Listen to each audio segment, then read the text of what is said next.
प्यारे विद्यार्थियों, मैं सुशील कुमार, गणित प्राध्यापक, राजकीय वरिष्ठ माध्यमिक विद्यालय फतेहपुर, जिला कैथल, आप सभी का हार्दिक स्वागत करता हूं। जैसा कि हमने अपने पिछले वीडियो में प्रश्नावली 10.4 के लिए बेसिक किया था, आज के वीडियो में हम प्रश्नावली 10.4 के प्रश्नों को हल करेंगे। आइए देखते हैं प्रश्न नंबर 1। और प्रश्न नंबर 1 में कहा गया है कि 5 सेंटीमीटर और 3 सेंटीमीटर त्रिज्या वाले दो वृत्त दो बिंदुओं पर प्रतिच्छेद करते हैं तथा इनके केंद्रों के बीच की दूरी 4 सेंटीमीटर है। उपनिष्ठ जीवा की लंबाई ज्ञात कीजिए। तो प्यारे बच्चों, हमारे पास दो वृत्त है। एक बड़ा वृत्त है जो उसकी त्रिज्या 5 सेंटीमीटर है और एक छोटा वृत्त है जो उसकी त्रिज्या 3 सेंटीमीटर है और उनके केंद्रों के बीच की जो दूरी है वो 4 सेंटीमीटर है। उभयनिष्ठ जीवा की लंबाई हमें ज्ञात करनी है। जो उभयनिष्ठ जीवा होगी उसकी लंबाई हमें ज्ञात करनी है। अब प्यारे बच्चों, जो बड़ा वृत्त है उसका केंद्र हम O मान लेते हैं और जो छोटा वृत्त है उसका केंद्र हम P मान लेते हैं। अब ये जो O से P तक की जो दूरी है, O से जो P तक की दूरी है वो कितनी है? 4 सेंटीमीटर है। OP हमारे पास 4 सेंटीमीटर। हम लिख देते हैं कि माना बड़े वृत्त का केंद्र O तथा छोटे वृत्त का केंद्र P है। तो हमें क्या दे रखा है कि OP बराबर है 4 सेंटीमीटर और हमें पता है कि बड़े जो वृत्त की त्रिज्या है वो कितनी है? 5 सेंटीमीटर। छोटे वृत्त की जो त्रिज्या है वो कितनी है? 3 सेंटीमीटर। अब प्यारे बच्चों, यहां पे हमें क्या चाहिए? जो उभयनिष्ठ जीवा है, ये जो उभयनिष्ठ जीवा है AB, इसकी लंबाई हमें ज्ञात करनी है। अब प्यारे बच्चों, जो A बिंदु है वो छोटे वृत्त पर भी है और वो बड़े वृत्त पर भी है। O से A तक OA वृत्त की त्रिज्या ही तो होगी। OA हमारे पास क्या होगा? वृत्त की त्रिज्या। तो OA हमारे पास कितना है? 5 सेंटीमीटर। क्या है ये? बड़े वृत्त की त्रिज्या। ठीक इसी तरह से अगर AP की बात करें, AP अब देखो ये छोटे वृत्त का केंद्र है और ये A जो बिंदु है वो उभयनिष्ठ बिंदु है दोनों वृत्तों का। तो ये AP है, वो छोटे वृत्त की त्रिज्या है। ये हमारे पास कितनी है? 3 सेंटीमीटर। और OP का हमें पता ही है कि ये 4 सेंटीमीटर है। तो अगर हम देखें त्रिभुज AOP में हम देखते हैं कि ये हमारे पास 4 सेंटीमीटर है, ये हमारे पास 5 सेंटीमीटर है और ये हमारे पास 3 सेंटीमीटर है। तो हम कह सकते हैं कि AP square plus OP square किसके बराबर है? OA स्क्वायर के। यानी कि 3 का वर्ग और 4 का वर्ग 5 के वर्ग के बराबर है। 9 + 16 बराबर है 25। तो 25 बराबर है 25। तो यहां पे हमें पता है कि समकोण त्रिभुज में कर्ण का वर्ग अन्य दो भुजाओं के वर्गों के योग के बराबर होता है। दूसरी बात कि ये हमारे पास पाइथागोरस थ्योरम है और पाइथागोरस प्रमेय का जो विलोम है वो क्या कहता है? किसी त्रिभुज में अगर एक भुजा का वर्ग अन्य दो भुजाओं के वर्गों के योग के बराबर हो तो पहली भुजा के सम्मुख कोण समकोण होता है, यानी कि वो समकोण त्रिभुज होती है। अब यहां से हमारे पास हम कह सकते हैं कि पाइथागोरस प्रमेय के विलोम अनुसार त्रिभुज AOP एक समकोण त्रिभुज है। अगर ये एक समकोण त्रिभुज है तो इसमें कोई ना कोई समकोण भी होगा। 90 डिग्री के सामने वाली भुजा कर्ण होती है, यानी कि कर्ण के सम्मुख हमारे पास 90 डिग्री का कोण मिल जाएगा, यानी कि कोण APO ये हमारे पास 90 डिग्री है या फिर समकोण है। प्यारे बच्चों, इसका तो हमें पता चल गया कि ये हमारे पास समकोण है, ये वाला। अब आप देखेंगे कि ओपी, ओपी क्या है? लंब है किस पर? AB पर, AB पर। ओपी लंब है AB पर, क्योंकि ये 90 डिग्री का कोण है, इसलिए ओपी लंब है AB पर। हम जानते हैं कि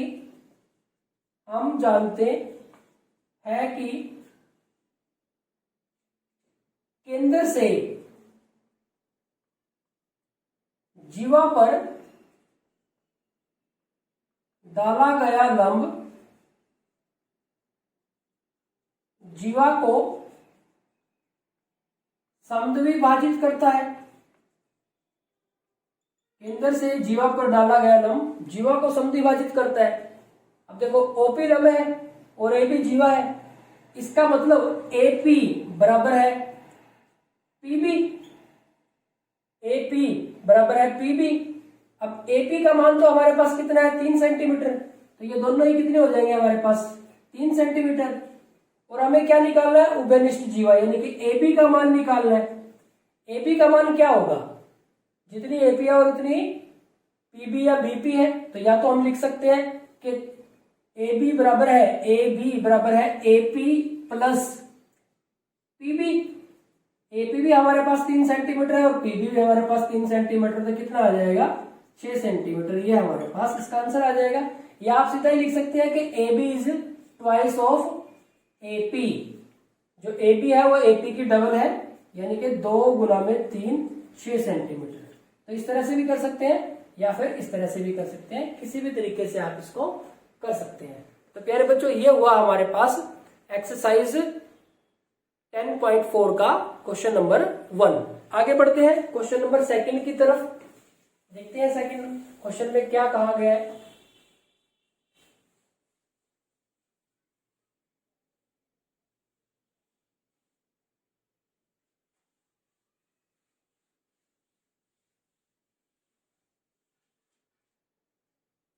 क्वेश्चन नंबर 2 है हमारे पास। इस पे कहा गया है, यदि एक वृत्त की 2 समान जीवाएं,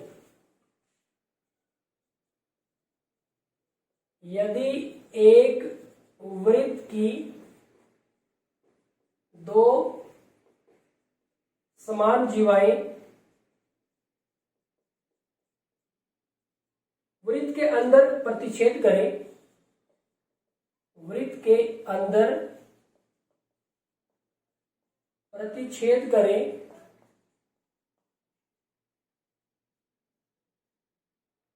तो सिद्ध कीजिए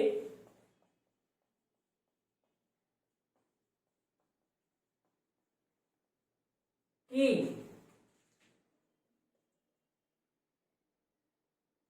एक जीवा के खंड या उसके भाग दूसरी जीवा के संगत खंडों के बराबर है, खंडों के बराबर है। तो ये हमारे पास क्वेश्चन नंबर 2 है। प्यारे बच्चों, अब क्वेश्चन नंबर 2 में हम देखें कि यदि एक वृत्त की 2 समान जीवाएं वृत्त के अंदर प्रतिच्छेद करें, तो सिद्ध कीजिए कि एक जीवा के खंड दूसरी जीवा के संगत खंडों के बराबर है। तो सबसे पहले हम क्या कर लेते हैं? एक वृत्त लगा लेते हैं। तो अगर आपके पास प्रकार पेंसिल नहीं है तो भी आप बहुत सारे तरीकों से एक वृत्त लगा सकते हो। जैसे मेरे पास यहाँ पे एक छोटी कटोरी रखी है, तो मैं इसकी सहायता से भी एक वृत्त लगा सकता हूँ। तो मुझे इसके लिए क्या करना है? इस तरह से आप एक वृत्त लगा सकते हैं। इस तरह से आप थोड़ा और बड़ा वृत्त लगाना चाहते हो तो आप अपने घर में किसी और बर्तन की सहायता से या कुछ और आपके पास ऐसा कुछ सामान रखा है तो आप उसकी सहायता से भी एक बड़ा वृत्त लगा सकते हैं, जैसे आपको थोड़ा और क्लियर हो। इस तरह से मेरे पास एक यहाँ पे एक बर्तन और रखा है, अगर मैं इसकी सहायता से लगाने की कोशिश करूं तो यहां से मैं एक बड़ा वृत्त लगा सकता हूं।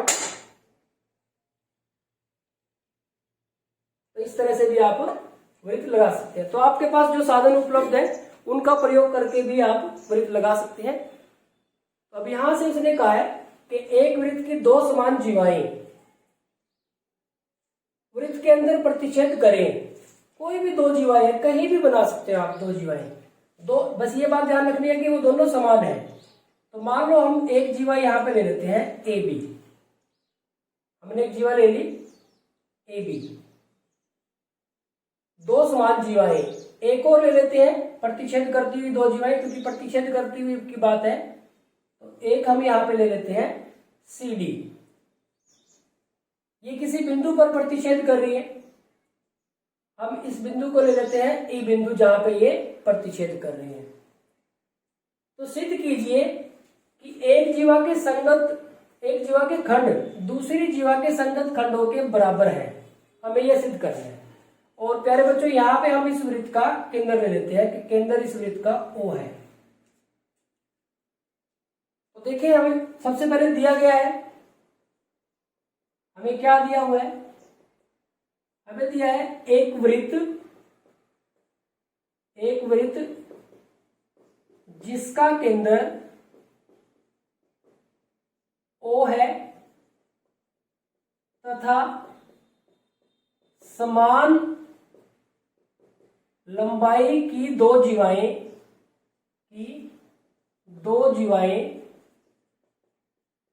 कौन कौन सी, ए बी और सी डी कहां पर प्रतिच्छेद कर रही है, बिंदु ई पर प्रतिच्छेद करती है, बिंदु ई पर प्रतिच्छेद करती है। अब हमें सिद्ध क्या करना है,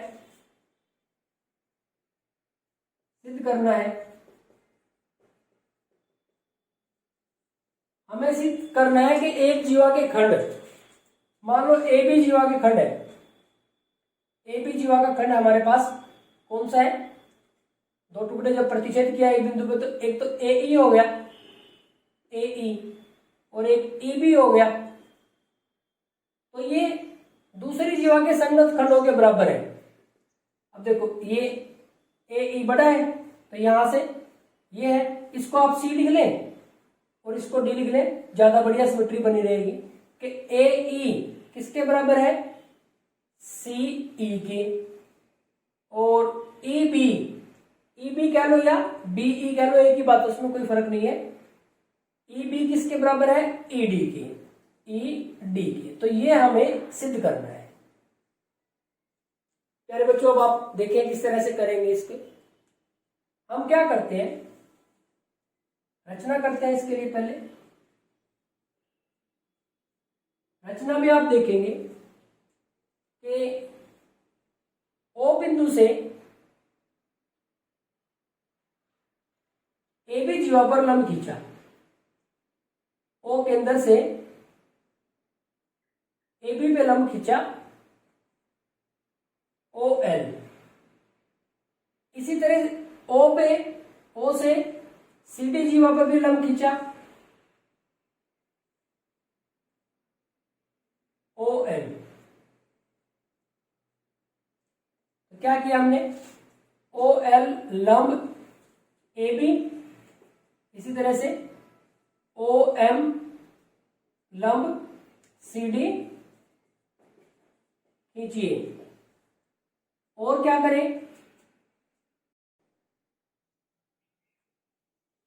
और इसके साथ साथ केंद्र ओ को जीवाओं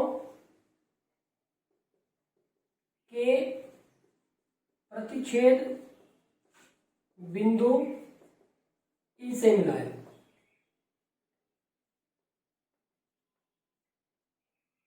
इसको भी मिला दें, यहां से मिला दें इसको। अब आपके पास एक तो ये त्रिभुज और एक ये त्रिभुज, इनके बारे में देखते हैं। अब इसका प्रूफ देखते हैं। उत्पत्ति त्रिभुज ओ एल ई में, ओ एल ई और त्रिभुज ओ एम ई में, ओ एल ई और ओ एम ई में। अब आप देखें यहां से ओ एल और ओ एम, ओ एल बराबर है ओ एम। किस बेस पे आप कहेंगे कि ओ एल और ओ एम बराबर है? क्या नियम यहां पे लागू हो सकता है? अब देखो, क्योंकि जीवाएं ये समान है, ए बी और सी डी की लंबाई समान है जीवाओं की, और तो हमें पता है परिमेय के हिसाब से क्या है कि समान जीवाएं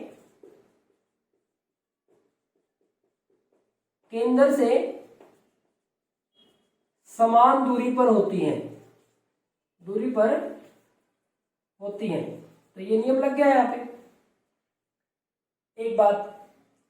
दूसरी बात आप देखेंगे ओ ई बराबर है ओ ई, ओ ई बराबर है ओ ई, ये उभयनिष्ठ भुजा होगी। तीसरी बात, ये कोण एल और कोण एम बराबर है समकोण, कोण ओ एल ई बराबर है कोण ओ एम ई।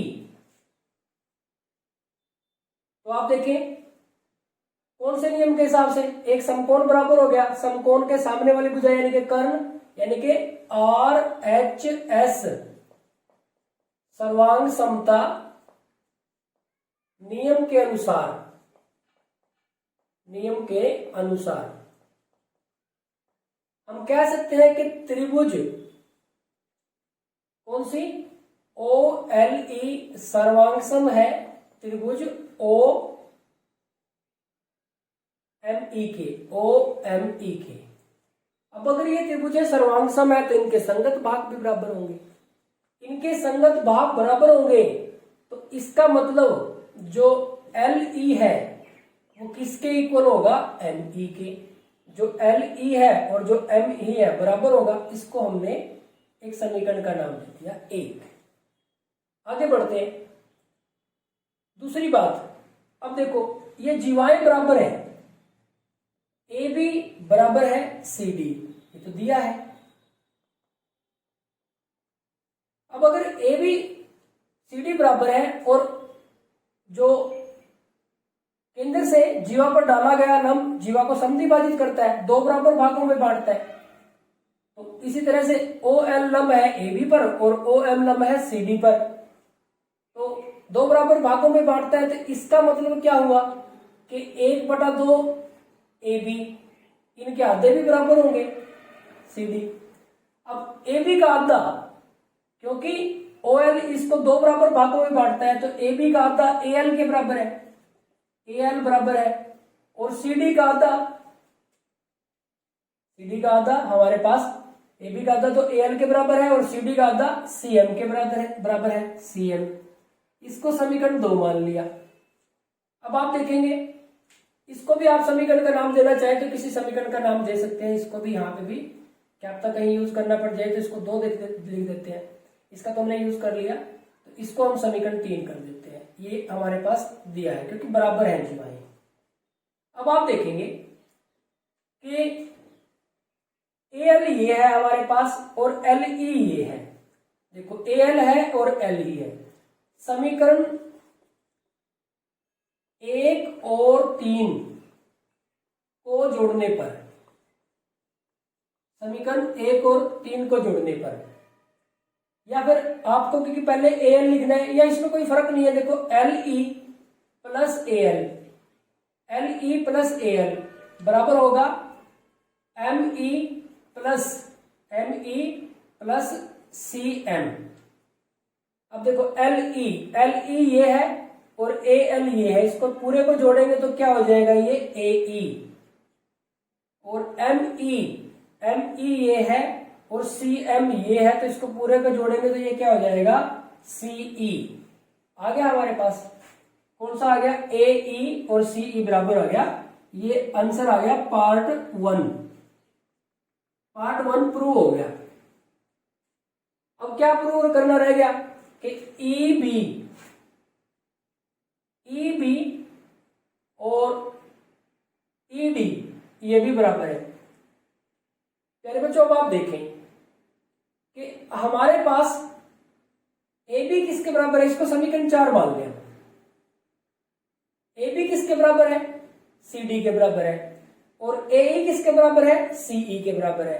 तो ए बी में से ए ई माइनस कर दिया, ए बी माइनस ए ई आप लिख देंगे, लिखना चाहें तो समीकरण 2 में से समीकरण 4 माइनस करने पर ए बी में से ए ई, इसमें से ये माइनस कर दिया, ए बी में से ए ई माइनस कर दिया, तो इधर सी डी में से क्या माइनस होगा, सी ई माइनस होगा। अब देखो ए बी में से ए बी ये पूरा था, इसमें से ये ए ई माइनस कर दिया, तो क्या बच गया, ई बी बच गया। और इधर सी डी ये पूरा था, इसमें से सी ई माइनस कर दिया, तो क्या बन गया, ई डी बच गया, ई डी। ये हमारे पास आंसर आ गया सेकंड पार्ट सेकंड का आंसर आ गया। तो हो गया हमारे पास प्रूफ, दोनों ही आंसर आ गए। तो प्यारे बच्चों ये था हमारे पास क्वेश्चन नंबर सेकंड।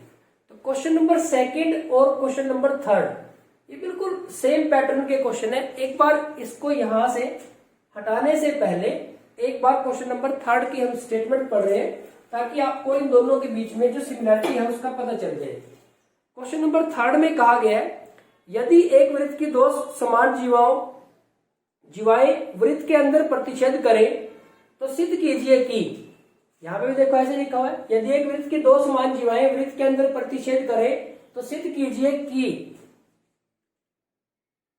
प्रतिच्छेद बिंदु को केंद्र से मिलाने वाली रेखा, प्रतिच्छेद बिंदु को केंद्र से मिलाने वाली रेखा जीवाओं से बराबर कोण बनाती है। यानी कि ऑलमोस्ट हमारा जो क्वेश्चन है वो सेम रहने वाला है।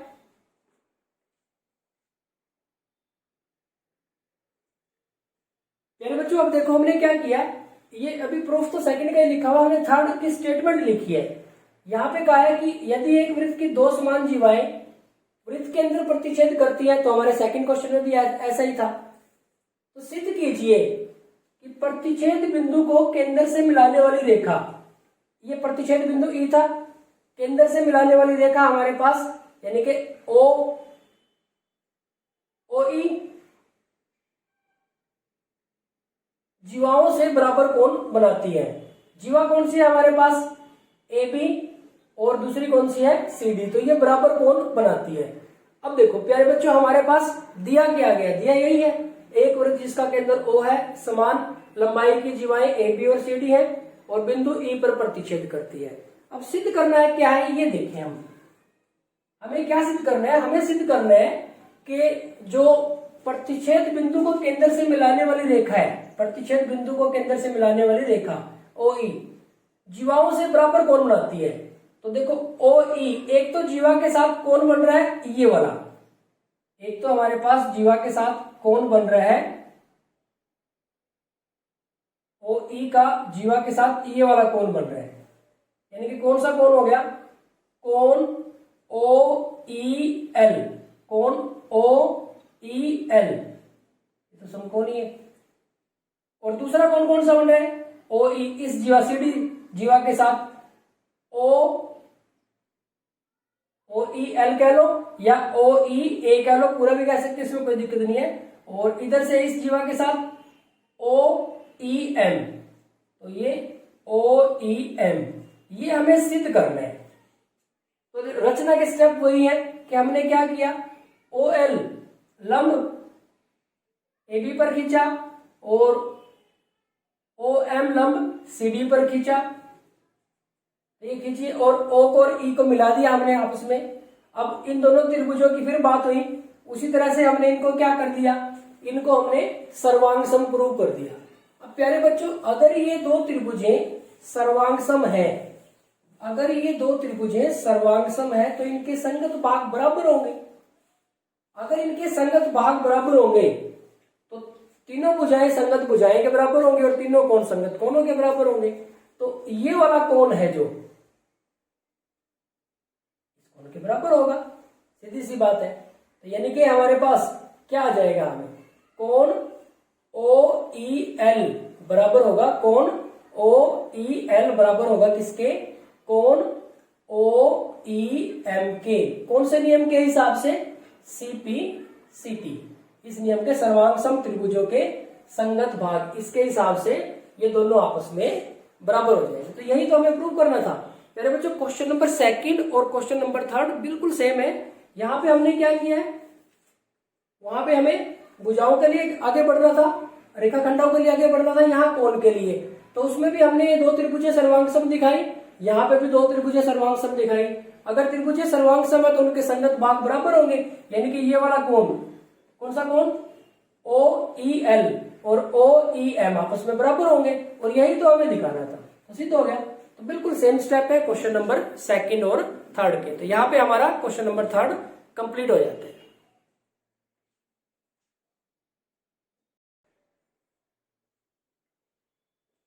प्यारे बच्चों देखते हैं क्वेश्चन नंबर 4। और क्वेश्चन नंबर 4 में कहा गया है, यदि एक रेखा 2 सकेंद्रीय वृत्तों, सकेंद्रीय वृत्त कौन से होते हैं, जिनका केंद्र एक ही होता है। जैसे हम प्रकार की नोक रख के कहीं पे चाप लगाते हैं, एक वृत्त लगाते हैं। मान लो यहाँ पे हमने प्रकार की नोक रखी, प्रकार की नोक यहीं रही और हमने जो प्रकार है थोड़ी सी और खोल के एक और लगा दिया, वृत्त यहीं पे प्रकार की नोक रख के एक और लगा दिया। तो इस तरह से जो वृत्त बनेंगे वो सारे के सारे वृत्त क्या होंगे, सकेंद्रीय वृत्त होंगे। तो सकेंद्रीय वृत्त कौन से, जिनका केंद्र एक ही हो, एक ही केंद्र वाले वृत्त। यदि एक रेखा 2 सकेंद्रीय वृत्तों को जिनका केंद्र O है, ABC और D पर प्रतिच्छेद करती है। तो देखो ये 2 वृत्त हो गए हमारे पास सकेंद्रीय वृत्त, जिनका केंद्र हम क्या लेते हैं, O इनका केंद्र है। ये जो रेखा है इनको ABCD पर प्रतिच्छेद करती है। तो सिद्ध कीजिए कि AB बराबर है CD। आकृति ये खुद ही दी हुई थी बुक में, ये आकृति खुद दी हुई है। अब प्यारे बच्चों अगर इस क्वेश्चन को हम देखें, हम क्या करते हैं कि एक लंब खींच लेते हैं रेखा को, इसको इस रेखा का नाम देते हैं L। तो अब देखो सबसे पहले तो हमारे पास दिया क्या है, दिया है हमारे पास 2 सकेंद्रीय वृत्त, 2 सकेंद्रीय वृत्त जिनका केंद्र क्या है, O है, तथा और क्या है, तथा रेखा L, रेखा है जो हमारे पास L, इन वृत्तों को A, B, C और D बिंदुओं पर प्रतिच्छेद करती है। जो रेखा L है वो इनको ABCD बिंदुओं पर प्रतिच्छेद करती है। अब इसके बाद सिद्ध करना है, ये हमें देखना है कि हमें क्या सिद्ध करना है। हमें सिद्ध करना है कि AB बराबर है CD, ये हमें सिद्ध करना है। अब प्यारे बच्चों हम रचना क्या कर लेते हैं, रचना हम क्या करते हैं, केंद्र O से L पर लंब गिराते हैं। इसका नाम देते हैं OP। OP लंब L हमारे पास रेखा है, खींचिए, ये हमने लंब खींच दिया। अब प्यारे बच्चों आप देखें कि जो BC है, BC वो छोटे वृत्त की जीवा है। अब इसका प्रूफ देखते हैं, उपपत्ति। BC छोटे वृत्त की जीवा है तथा BC छोटे वृत्त की जीवा है तथा OP लंब है BC पर। OP लंब एल पे है तो बीसी पे भी है, एडी पे भी है, सब पे है। ओपी लंब है बीसी पर,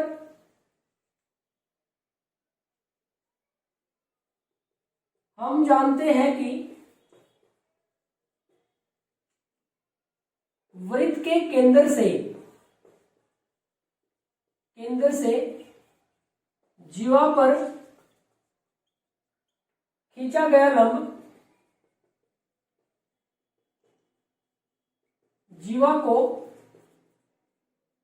समद्विभाजित करता है। वृत्त के केंद्र से जीवा पर खींचा गया लंब जीवा को समद्विभाजित करता है, इसलिए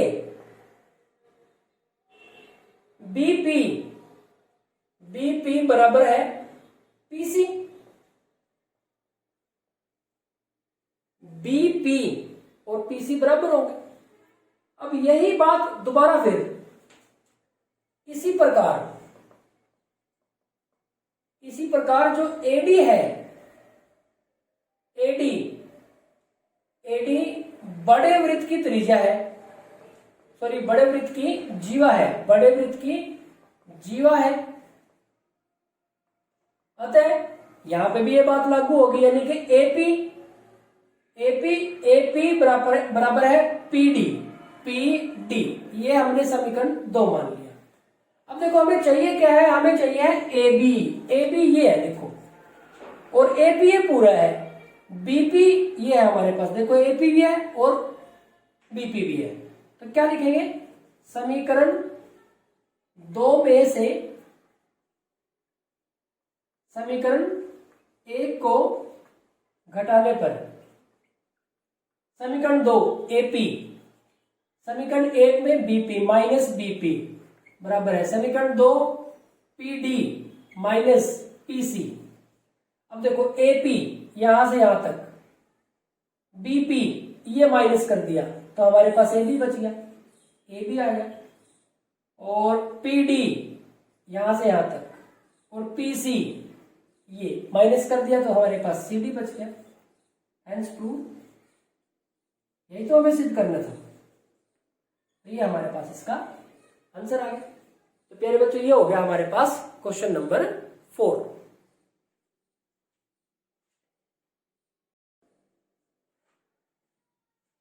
प्यारे बच्चों जिस तरह से हमने प्रश्नावली 10.4 के पहले 4 क्वेश्चन किए हैं, ठीक इसी प्रकार से आपको आपका जो कंसेप्ट अगर क्लियर है तो आप बाकी के जो 2 क्वेश्चन बचे हैं उनको भी बड़ी आसानी से आप ट्राई कर सकते हैं। Thank you very much.